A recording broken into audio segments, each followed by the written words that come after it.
missing someone.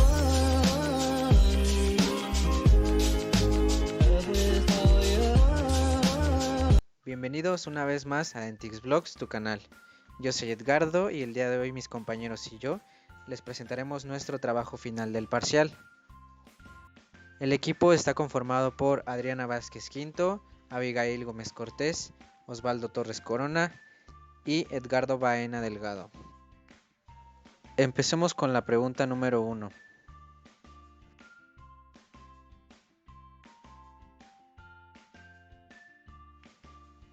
La vida no sería posible en ausencia de microbios. Louis Pasteur, 1822-1895. Sin microbios en nuestro interior estaríamos expuestos a los microorganismos patógenos y seríamos mucho más susceptibles a las enfermedades infecciosas. La esperanza de vida se reduciría drásticamente y deberíamos vivir metidos en una burbuja. No sabemos a ciencia cierta cuáles serían las consecuencias fisiológicas y psicológicas para nosotros si viviéramos en condiciones gonotobióticas sin microbios, pero no cabe duda que la vida sería muy diferente. La mayoría de las especies de seres vivos se extinguiría y la población de las especies que sobrevivieran se vería muy disminuida. ¿Cuánto tiempo tardaría esto en ocurrir? Si desaparecieran los microbios de forma repentina, en unas pocas semanas ya seríamos conscientes de lo que estaba ocurriendo. En menos de un año la cadena de alimentos estaría seriamente afectada, habría grandes hambrunas, aumentarían las enfermedades, un colapso social global, guerras y anarquía, en definitiva. La asfixia de los ciclos biogeoquímicos nos llevaría a un caos total. Sin la ayuda de la actividad humana, el primer efecto sería sobre los ciclos biogeoquímicos en el reciclaje de los alimentos. Las plantas no serían capaces de fijar el nitrógeno de forma natural, lo que afectaría a los cultivos. También influiría en el ciclo del carbono, ya que gran parte de la actividad fotosintética la realizan los microorganismos. Además, las bacterias y arqueas tienen un papel esencial en la degradación de la materia orgánica en condiciones anaerobias sin oxígeno. Se acumularían los residuos, los rumiantes, por ejemplo, no podría llevar a cabo la degradación de la celulosa. En definitiva, la mayoría de los ciclos biogeoquímicos del planeta se detendría, lo que haría necesaria una intervención humana. La mayoría de las especies de seres vivos se extinguiría y la población de las especies que sobrevivieran se vería muy disminuida. Una de las cualidades que convierte a los microorganismos en herramientas útiles para el ser humano es la capacidad que tienen algunos de ellos para resistir en condiciones extremas de parámetros como lo son la temperatura, la salinidad o la radiación. La inmensa mayoría de los microorganismos son seres vivos beneficiosos y esenciales para nuestra vida. Los microbios están por todas partes y gracias a ellos es posible la vida en el planeta. Estos tienen muchísimas funciones, por ejemplo, se encargan de la fijación del nitrógeno en las plantas, actualmente son empleados en la producción de alimentos y también en los medicamentos, pero también en nuestro propio cuerpo y conforman lo que se llama la microbiota, que es un conjunto de microorganismos que se encuentran en las distintas partes de nuestro organismo y nos ayudan a mantener una buena salud.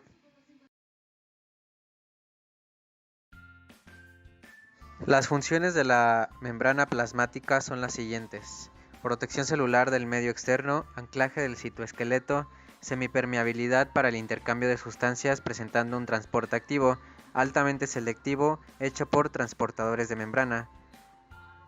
Los ribosomas son responsables de la síntesis de proteínas, en un proceso conocido como traducción. La información necesaria para esta síntesis se encuentra en el ARN mensajero, cuya secuencia de nucleótidos determina la secuencia de aminoácidos de la proteína. Una pared celular es una capa protectora rígida y semipermeable de algunos tipos de células. La pared celular tiene muchas funciones importantes en una célula que incluyen la protección, estructura y soporte. El núcleo celular es un orgánulo membranoso que se encuentra en el centro de las células eucariotas, no en las células procariotas, donde no hay núcleo. Una o gran parte de las células animales y vegetales tienen uno o más nucleolos. El nucleolo se caracteriza por ser un orgánulo esferoidal considerado una estructura supra-macromolecular que posee membrana que lo limite y está compuesto de proteínas y ARN. Por otro lado, se encarga de hacer subunidades de ribosomas que contienen proteínas y ARN ribosomal, las cuales enviará al resto de la célula con el fin de que se transformen en ribosomas completos.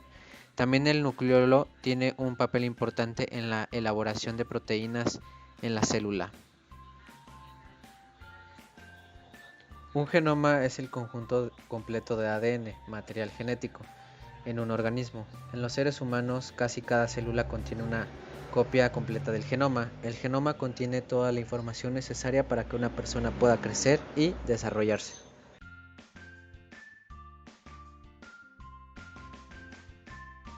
El crecimiento microbiano se define por tanto como el incremento en el número de células microbianas de una población.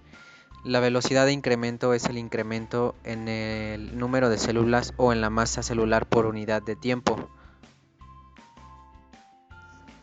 La motilidad es un término de la biología para expresar la habilidad de moverse espontánea e independientemente. Está referida tanto a organismos unicelulares como multicelulares. Ejemplos de los biocombustibles. Dentro de los biocombustibles tenemos tres categorías. El biodiesel, que se produce a partir de grasas y aceites vegetales. El biogás, que es un combustible gaseoso que se obtiene por el proceso anaerobio de desechos. Y aquí tenemos lo que son las bacterias anaerobias generadas por el estiércol de caballo o estiércol de vaca, y los bioalcoholes. Estos se obtienen por la acción de microorganismos a través de la fermentación de azúcares. Y bueno, un ejemplo de esto es el reemplazo de la gasolina por este bioalcohol. ¿Cómo puede la fijación de nitrógeno en los nódulos radiculares contribuir a la producción de biocombustible? El nitrógeno, elemento esencial para la vida, es parte de las moléculas biológicas. Tenemos microorganismos diazótrofos que tienen la capacidad de transformar el nitrógeno inerte de la atmósfera en formas reactivas. A este proceso le llamamos fijación biológica del nitrógeno. Bueno, hay bacterias como el Rhizobium que establecen relaciones simbióticas con plantas leguminosas, en donde tanto la planta como la bacteria van a desarrollar un complejo mecanismo de intercambio de señales moleculares que les van a permitir reconocerse mutuamente y desencadenar el proceso de infección. La simbiosis Rhizobium leguminosa tiene como resultado la formación de unas raíces a las cuales les llamamos nódulos. La fijación de nitrógeno nos ayuda a enriquecer, a preservar y a restaurar la fertilidad de los suelos. Biotecnología y cómo puede mejorar la vida de los seres humanos. Bueno, la biotecnología es el conjunto de técnicas que involucran la manipulación de organismos vivos para producir sustancias o desarrollar procesos que nos van a proporcionar servicios. Dentro de estas tenemos la industria alimenticia, que tenemos los lácteos, aditivos, el ácido cítrico. En la industria farmacéutica hay la generación de vacunas, de antibióticos, de insulina. En la industria tenemos enzimas para ablandar telas y fibras para teñir, y dentro del combustible, pues como ya lo mencionamos, el alcohol o biocombustible. Un gran descubrimiento realizó Coyne gracias a su estudio de resistencia de los microorganismos al calor. Bueno, él en 1872 descubrió que había distintos tipos de microorganismos.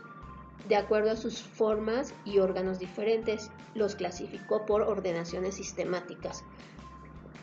Las esporas de resistencia tenían formas embutidas y se formaban en condiciones adversas. A Cohen le interesó por la resistencia de las bacterias al calor, lo que le dio la pauta para descubrir un grupo importante de bacterias que forman las endoesporas. Y bueno, el término estéril es para determinar la eliminación total de cualquier microorganismo o patógeno dentro de un área en la cual vamos a poder trabajar, como puede ser un quirófano, nuestro material dental, nuestra zona de trabajo dentro de un consultorio que tiene que estar 100% estéril para poder trabajar con el paciente para evitar que algún microorganismo pueda introducirse dentro del organismo del paciente. ¿Cómo refutó Pasteur la teoría de la generación espontánea con los experimentos de los matraces de cuello de cisne? Bueno, él descubrió que para eliminar los gérmenes es necesario alcanzar temperaturas altas, mayores a 120 grados centígrados. Y bueno, este descubrimiento le permitió poder desarrollar un autoclave, que es un instrumento que nos permite alcanzar temperaturas por arriba de 121 grados, gracias al aumento de la presión. Y bueno, estos aparatos son indispensables para la asepsia tanto en quirófanos, en esterilización de alimentos y tratamientos de materiales principalmente quirúrgicos. Entonces atribuimos a Pasteur. En 1857, él descubrió la bacteria que produce la fermentación láctica. En 1860, descubrió la fermentación butírica, que era por medio de una bacteria anaerobia. Y en 1861 descubrió la fermentación alcohólica. Con esto vino la invención de la pasteurización. Él demostró que los hongos en los vinos siempre están presentes y que estos van a ser los causantes de una fermentación acética, por lo que señaló que es importante calentar el vino durante 1 minuto en una botella cerrada aproximadamente entre 69 y 75 grados centígrados para evitar su descomposición. Y bueno, a todo este proceso él le llamó pasteurización, que hoy en día es la base fundamental de la preparación de alimentos principalmente de tipo conservas y lácteos. ¿Por qué las cianobacterias fueron tan importantes en la evolución de la vida de la Tierra? Las cianobacterias, popularmente conocidas con nombre como algas verde-azules y capaces de realizar la fotosíntesis, figuran entre la forma de vida más antigua de la Tierra.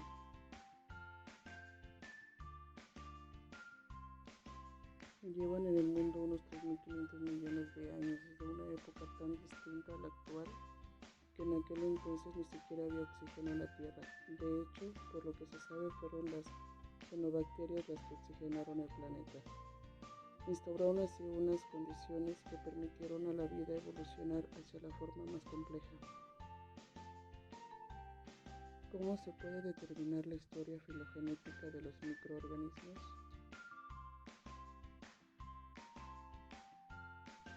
La filogenia de las bacterias se desarrolla en la actualidad a partir de la elaboración de árboles filogenéticos moleculares, especialmente basados en el ARN ribosomal, pero también sobre las bases de proteínas y genes. Históricamente se clasificaba a las bacterias desde su descubrimiento según su morfología. Posteriormente, y en el siglo XX, se incluyó los aspectos bioquímicos y metabólicos. Para los años 1990 ya se disponía de catálogos nucleotídicos de ARN ribosomal para más de 450 bacterias, por la que la actual taxonomía bacteriana está muy influenciada por los estudios del ARN ribosomal. Nombre los 3 dominios de la vida. Toda la vida puede ser dividida en 3 dominios, basados en el tipo de las células de los organismos. Una es la bacteria, pues las células no contienen un núcleo. 2 es la archaea. Son las células que no contienen un núcleo, tienen una pared celular distinta de las bacterias. Y la tercera es la eucariota, son las células que contienen un núcleo.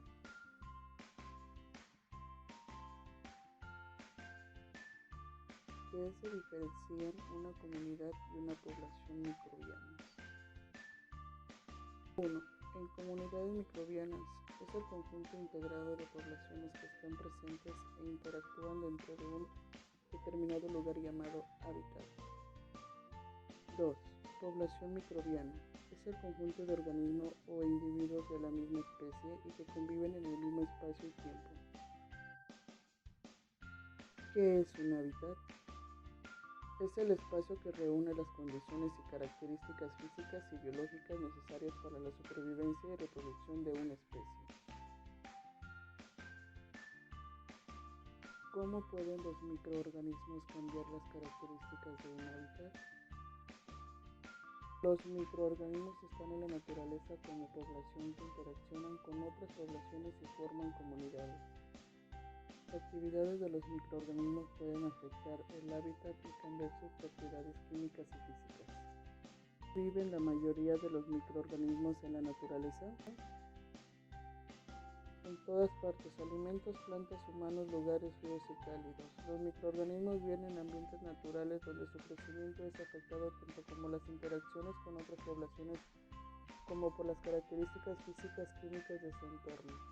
Consecuencia de estas interacciones se producen metabólicos secundarios, con actividades biológicas variadas que juegan un papel importante en su sobrevivencia.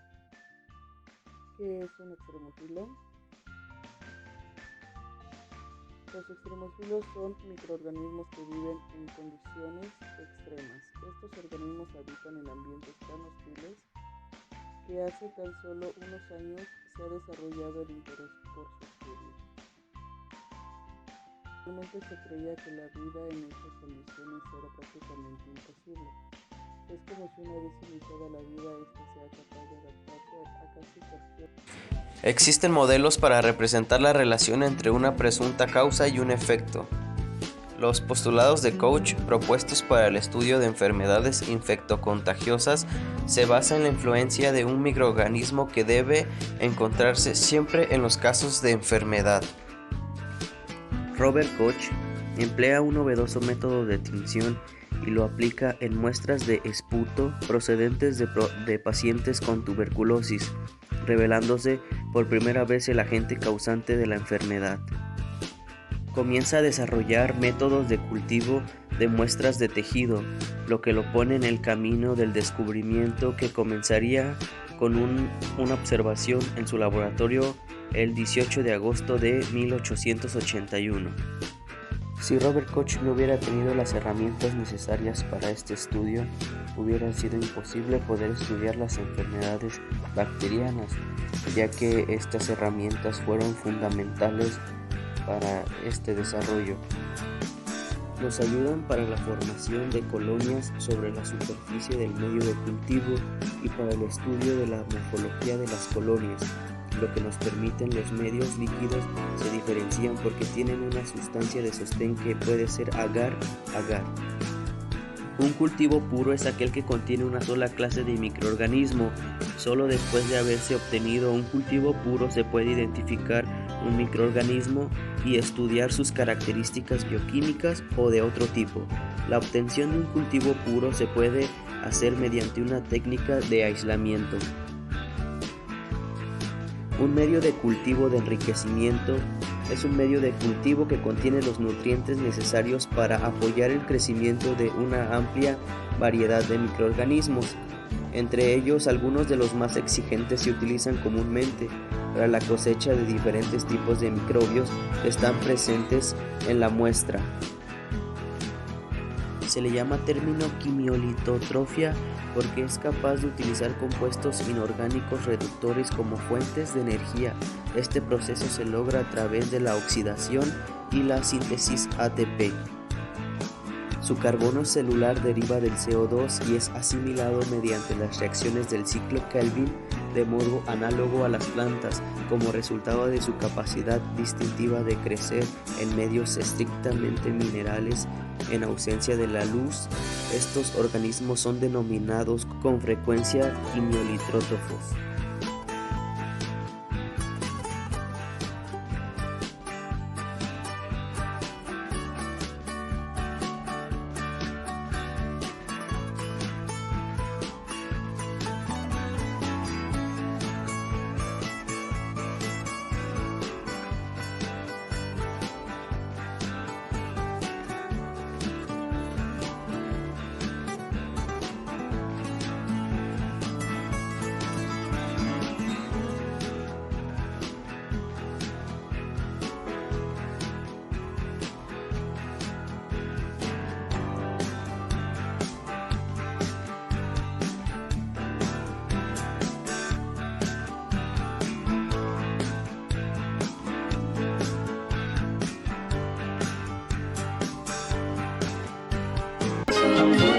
Missing someone love without